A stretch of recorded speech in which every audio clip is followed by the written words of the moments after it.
All right, y'all, we're back finally. We haven't really had a chance to go camping much this year since school started, and Laurie's a school teacher. So we're heading out, we're getting ready, we're getting packed up. We're leaving tomorrow. We'll be going throughout Christmas. Today is Monday, the Monday before Christmas, and we're getting things packed up. We've done a few things to the bus, and this will be our first real wintertime camping. It's supposed to be in the 30s at night. We're going to go to southwest Georgia. So we got a little heater in here because I didn't build in any kind of heat. But we're going to southwestern Georgia and stay at 3 different state parks over a course of 7 days, 6 nights, 2 nights each at 3 parks. And we're really looking forward to it.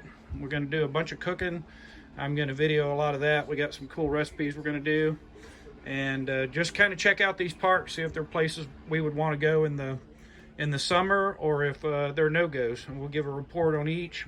One of them's real historic, so I think that's going to be cool to see. It's got some huge Indian mounds, burial mounds or whatever. So I've seen it on documentaries, but I've never seen it real life.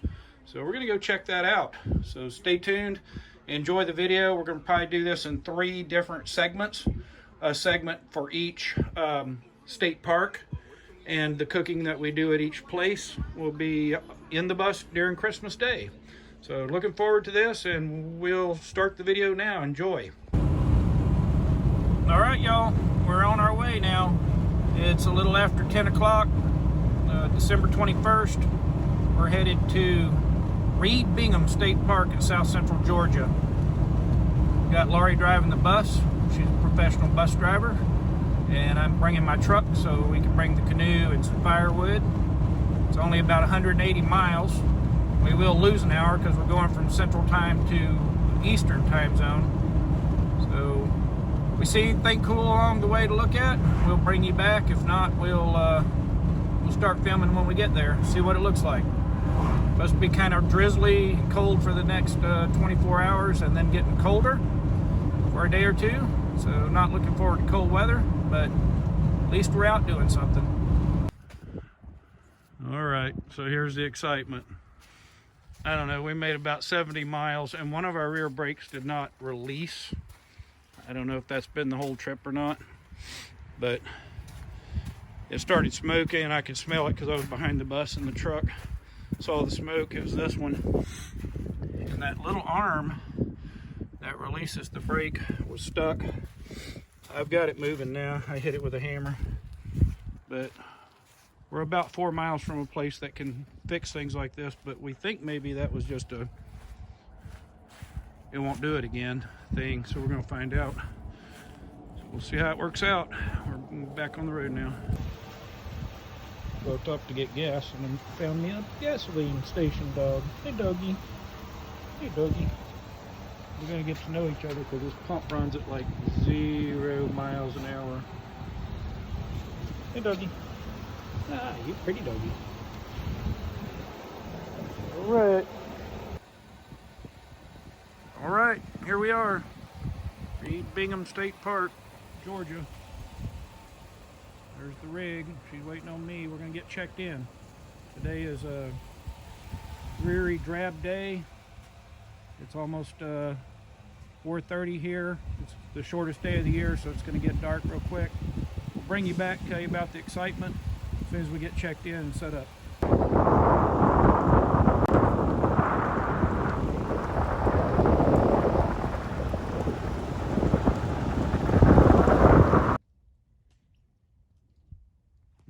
Getting all Christmassy, aren't we? Getting all Christmassy. Okay.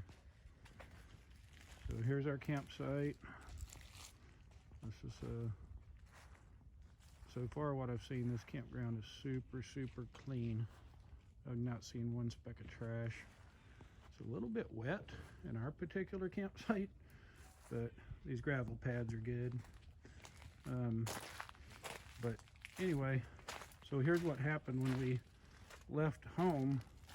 We had bought some little radios, like 2-way radios, and before we left I asked Laurie if she wanted me to go in front or behind the bus, and we decided I would go behind the bus, and all of that worked out good because when the when the brake locked up on the bus, I was able to see it because I was behind the bus, and it was the other rear tire. And I had the radio so I could let Laurie know to stop real quick, preventing probably some serious damage that would have went on very long. So realistically, we got very lucky today with that. So definitely a fan of the radios. These are just like little two-way walkie-talkies, but they have earpieces and a little push button lapel that clips on, and they're not very expensive, but man, those really work great today. And also for navigating and deciding when we need to stop or anything like that. It was perfect for that. So anyhow, after I got the brake unstuck, the bus went good. It's about a little over 40 degrees. It's in the afternoon, about 5 o'clock by now. It's almost dark, and I got my fire going, and we're gonna throw something in the secret oven in just a minute, and we're gonna talk about that throughout this trip because we're gonna try different things in it. We bought it here a while back, we've used it a couple of times, and we're doing a review just for people that are interested in buying one. We paid for it ourselves. It's just something that we were curious about. I had my doubts about it. So far on the other trip it worked great, but we're going to give it more tests this time. We're going to throw something easy in there tonight and see how it does, and we'll be showing you that here in just shortly.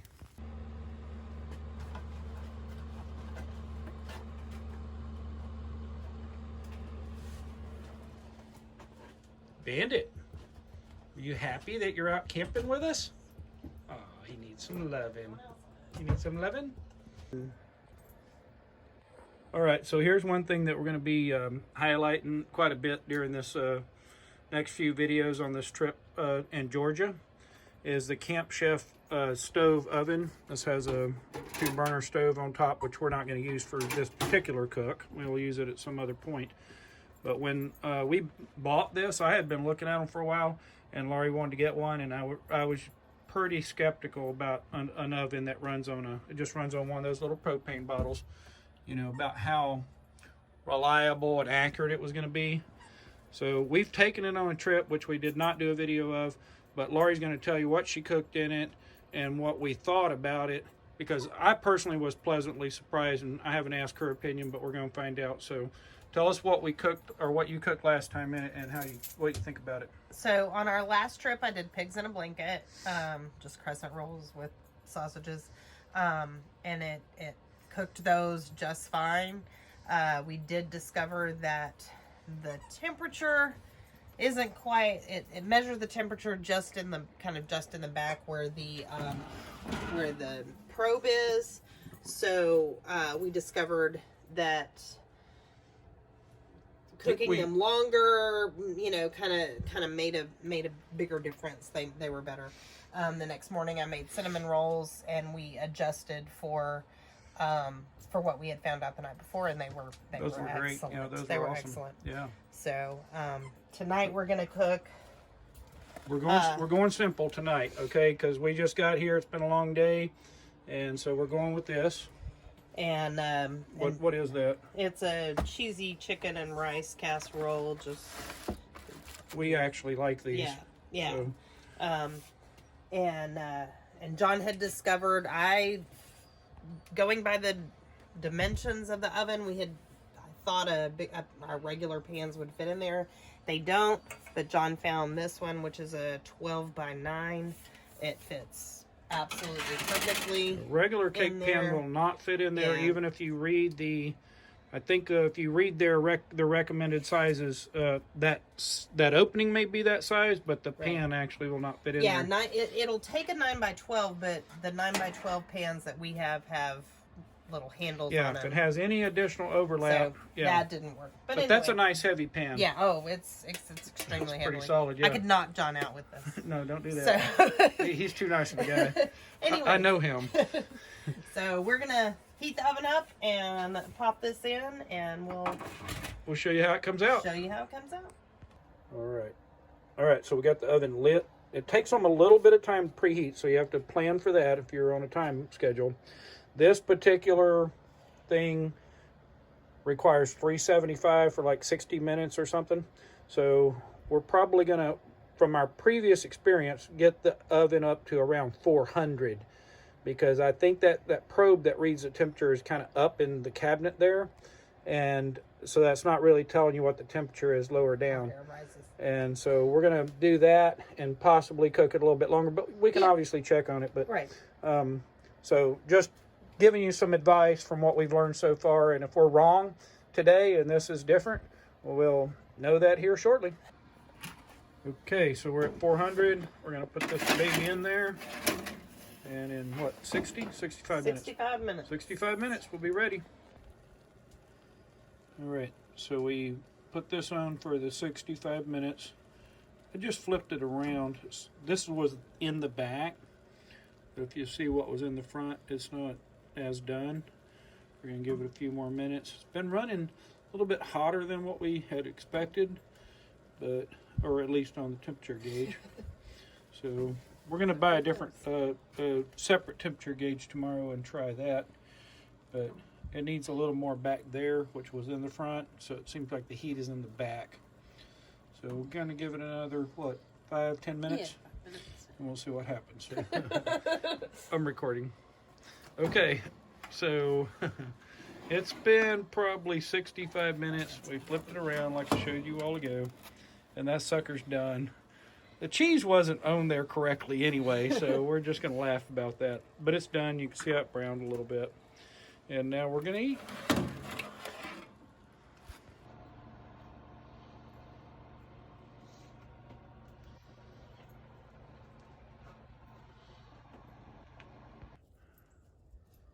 Okay, so we're at the trailhead.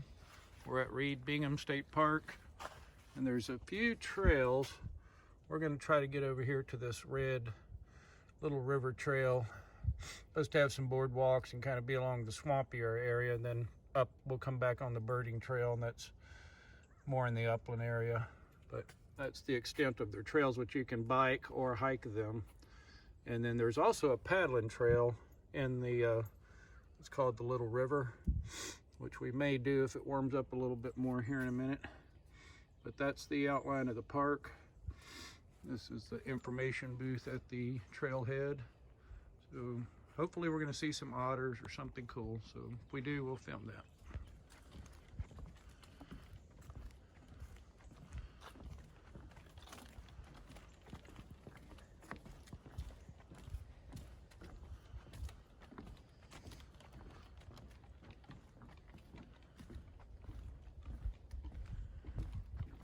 Bandit likes a swamp. Bandit, you like the swamp? Yeah, he's a swamp doggy.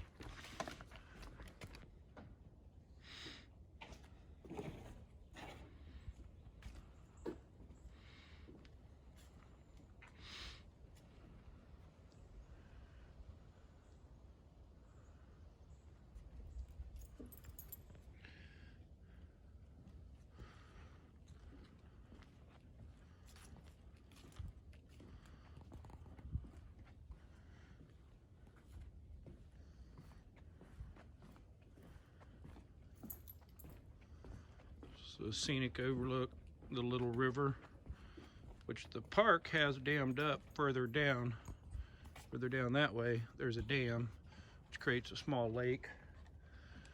This is pretty cool. If you were in a canoe, you could actually pull up right here and get out.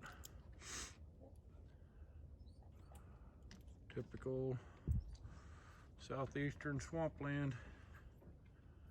Oh, there's a cool tree over there. It's got a lot of that moss in it.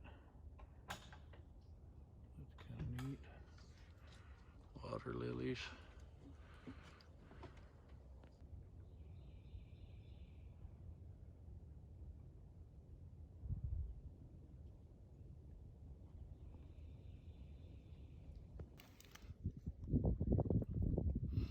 All right, we're going up the red trail. We're at the second. This overlook right here. Looks like this. Not the most captivating location, but just wanted to show that. If we do the paddling trail, which is this blue trail in the water, we would come up the river and go by both of these overlooks that we've seen, We probably wouldn't paddle further than this one anyway, because we'd have to go up current. Although you can put in at the top and come down, you have to have another vehicle to get back to your first vehicle. And we don't know if we're going to do the paddling, depending on how bad the wind is. It's kind of cold right now. That's what it looks like.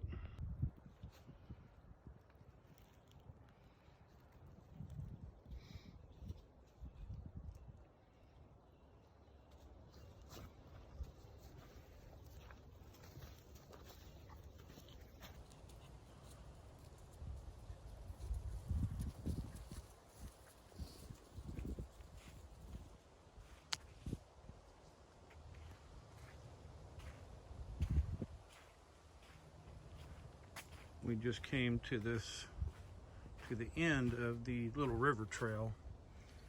There's another trail that goes further up to that far boat ramp. We're not going to take that. We're going to take the birding trail back down to the parking lot where our vehicle is. So this little river trail was pretty cool. Real swampy, mostly all boardwalk. So we'll see what this one looks like.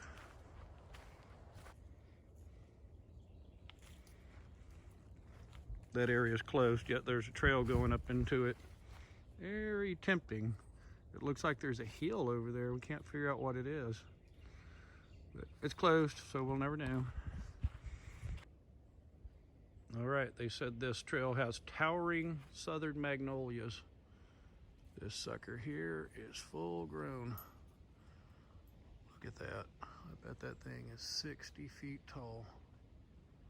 It's hard to get a scope of it in the video, but it's probably 3.5, 4 foot across at the base. Yeah, it's full grown. All right, so here's a new one on me, the brown thrasher. Brown thrasher can hop from one leg to the other, putting your arm straight out to the sides. Pull one knee up, now hop on the other foot. Pulling your other knee up, try this 10 times in a row. Sounds a little fishy to me. Must have a game camera out here. Yeah, we haven't seen a brown thrasher yet. All right, we're back from our hike. Back to the parking lot. We got restrooms. But just in case you didn't burn enough energy, I have a little workout station here.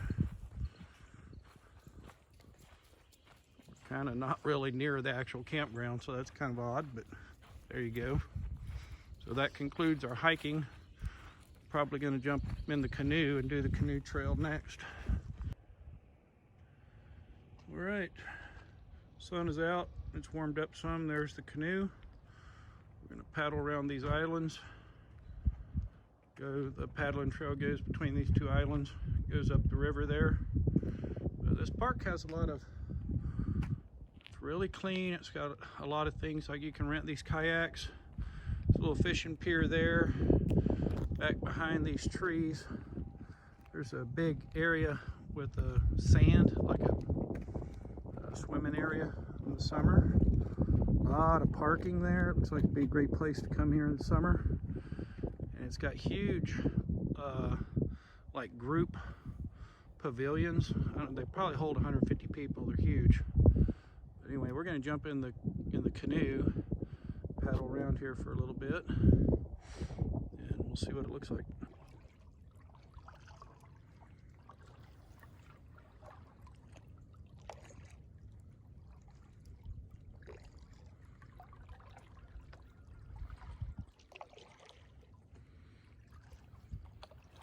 Look at the size of that tree that's on that little island.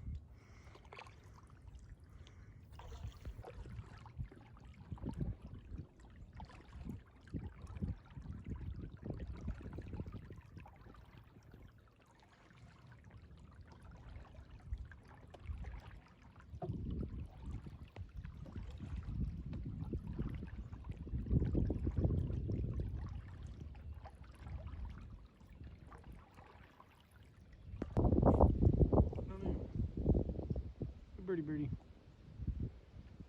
You don't know what this bird is.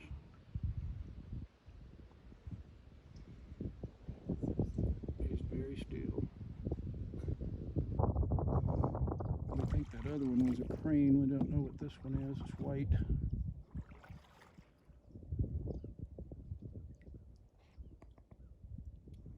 Cool.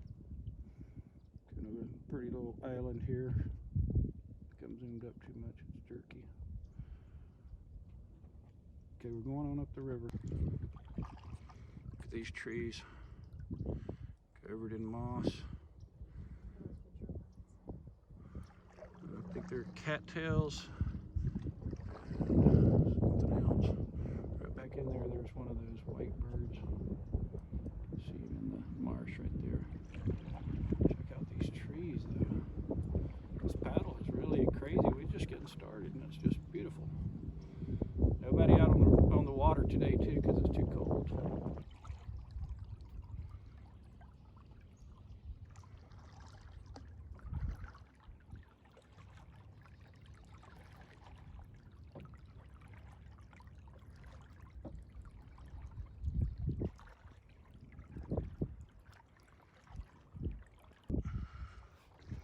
All right, so we're seeing these boxes, pretty big, maybe a foot by 2 foot and a foot deep, nailed to the trees along the river. We think they could be for wood ducks or owls, but if anybody's watching the video and you see that and know what it is, let us know. They're big, they got a pretty good sized hole, so they're not like bluebird boxes. Anyhow, put a comment in if you know what they are. Big turtle trying to get a little sun right there. Hey, turtle.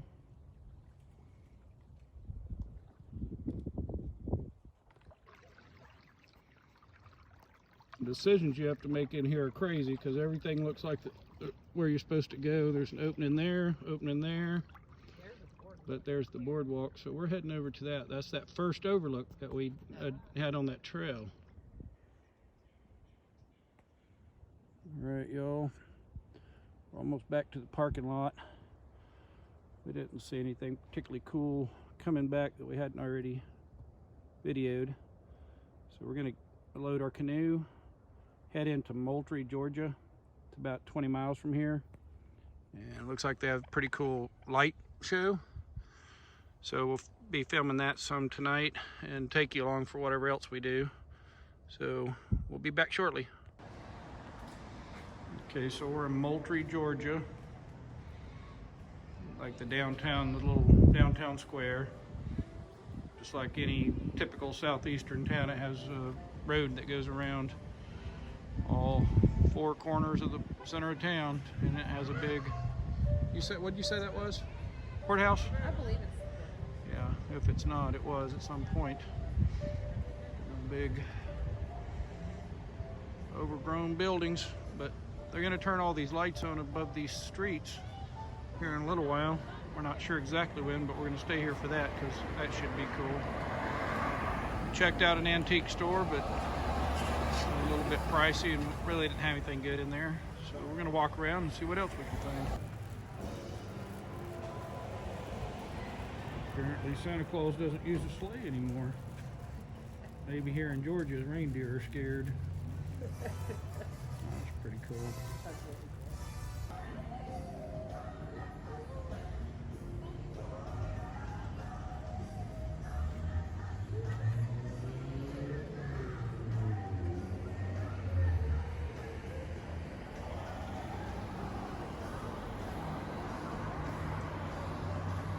Cool the way they hang those lights all the way up there.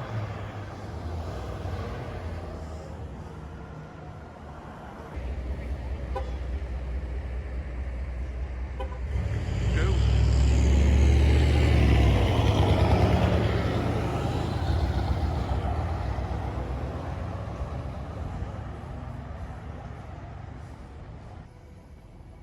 Okay, these are the lights. Not completely dark right now, but we're leaving this town pretty soon. Moultrie, Georgia. Really cool. Got lights over the roads, lights around some storefronts. We had a good time here walking around the downtown area. A lot of historic buildings. And yes, around this plaza area, those are huge magnolia trees. That one and that one. That thing is way bigger than what we looked at earlier on the hiking trip. That's huge, because this courthouse is huge. That's what it looks like here. We're gonna head back to the campground, cook some food. All right, folks, we're back from town, and it's time for the cooking to commence. So what we're gonna make tonight is I'm making grilled avocado stuffed with a black bean and corn salsa. And to make the black bean and corn salsa, you take half a cup of corn, half a cup of black beans, and we add in there that's about a quarter of a small tomato, some jalapenos, some cilantro, onions, some lime juice, and some salt. I'm going to add all that together, mix it up, and it should sit in the fridge for about 30 or 45 minutes so those flavors kind of marry up with one another. In the meantime, we're also making enchiladas. So I've already browned the ground meat. I have some meat over here. That's going to be the stuffing for the enchiladas themselves. Then I'm going to make the topping, kind of the chili. So that's what I'm doing here. And when we make enchiladas, we flash fry the tortillas, and Lori's going to do that. We're not going to. The video's already so long. We're not going to film a lot more stuff. We're just going to. I'll do a couple of seconds of her flash frying them. Tell us what seasonings you put in there, Okay, Lori. so I had to use our Chupacabra. Use the Chupacabra fine meat, chili powder, some onion powder, cumin. Don't let Lupe know. And some salt. So okay, that's about it. And what else are you going to put in the meat? You put in the pinto beans? I will put the pinto beans and the diced tomatoes in here to go on top. On the topping. On the top. Okay. So. And what we did is when I cut up the stuff for what I was making, we cut up a whole onion. I didn't need that much, so put the rest here and over there, which we would do anyway. We would cut up one for that. So but the extra tomato, I didn't want to just have part of a tomato in the fridge, so it's thrown in there, but we will add a can, or Lori will add a whole can? Probably not a whole can. Probably not the whole thing. Okay. Anything else? That's it. Okay, we'll be back when we're flash frying. We'll film just a few seconds of that. I'm just like I say, just put this in here, and I'm going to stir it up and put it in the fridge, and I'll show you when I throw the avocados on the grill. I'm going to do it outside just on the fire, because I don't want to get my grill out because we're leaving tomorrow anyway. So here we go, and these enchiladas are delicious. The way my family always made them, I've never seen a recipe quite like it, but anybody we've ever made them for, they're just phenomenal. They love them. So here we go. We'll see you shortly with some more of this happening. All right, so here's the part that Lori finished that she's going to put on the top. It's like more like a chili, where the stuffing is just more of a meat, drier meat thing. No beans in it. But I did not mention a while ago, we use corn tortillas, obviously, and this, I did say flash fry. This is what we talk about here. And when you flash fry corn tortillas, it makes them pliable, where you can put a filling in them, roll them up, and I just think it adds something to the flavor too. So super healthy. Yeah, this is a very healthy meal. So we're not on a health kick today, so don't judge us on that. That's all she's going to do right there, and then when she starts filling them, we'll bring you back and show you that process. And then once they're filled and in the pan, this goes on top, cheese goes on top of that, and we're going to use our oven again tonight. It's another test of it. And we bought another thermometer. What did I do with that thermometer? We bought another thermometer that we're going to put inside of it to kind of check the temperature that it tells us it's getting. And I got my fire going outside for the avocados. And when we get all this stuff put together and we're closer, we'll go back out there and we'll do that.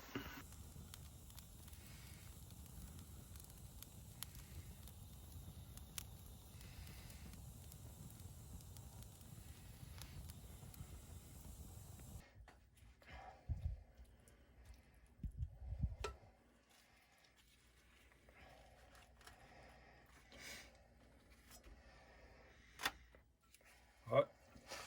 That one was. that one was still hot. All right, so Lori's just going to roll these up like this and make a row of them, and then she'll put some going the other direction to fill up that rest of that space. We did get a new pan today. What size is it, baby? 9 and 9.7 by 13. by, no, by 10 something. Okay. So it's a little bit different than what we had because you need the higher sides. This is a more like a cake pan type scenario. That one had more cheese. So that was mine. Okay. So this does fit in our oven. We checked it. But like I said, we needed something with a taller side like a cake pan. Anyway, there, we're right there. I got my fire going. We're going to put this on top of those when they're rolled. Cover it with cheese. Cook it in the oven until the cheese is bubbling. Bubbling. I learned that lesson the hard way. All right.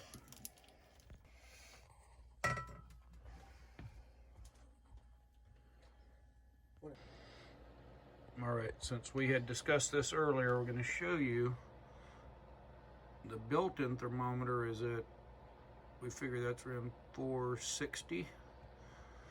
The thermometer we bought and put in there is at 375. So that's what we had kind of figured. This particular thermometer here seems really janky. I wish they would just have upgraded that just a little bit better. It actually sticks. When you cut it off, it'll be stuck, and when there's no temperature, it'll be stuck at like 175 or something. You thump it and it'll go down. So it's not reading right. Plus, like I say, the probe is wherever it is. This thermometer is where we're going to put the food, or just below it.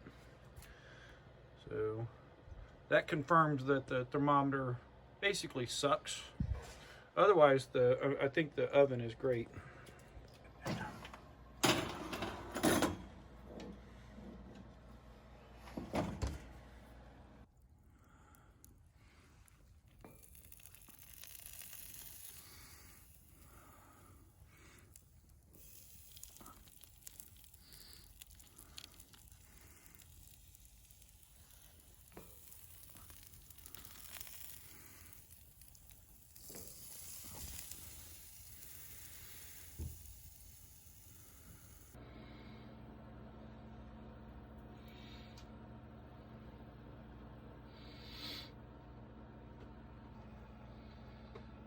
Here's a finished product, y'all. Alright, this is going to pretty much conclude this video. We're going to put the Georgia sticker on our bus tomorrow morning because we forgot to do that since our bus has never been to Georgia since we've owned it. And then that'll be the end of this video. Stay tuned for what's happening next, which is going to be really exciting. Really looking forward to our next move. We're done here at the state park. We'll be leaving tomorrow, moving to a new location. If you can figure out where that is, put it in the comments. It'll be 2 weeks until we publish that video, and then another 2 weeks when we do the last place that we go to. Thank you for watching. Appreciate you all.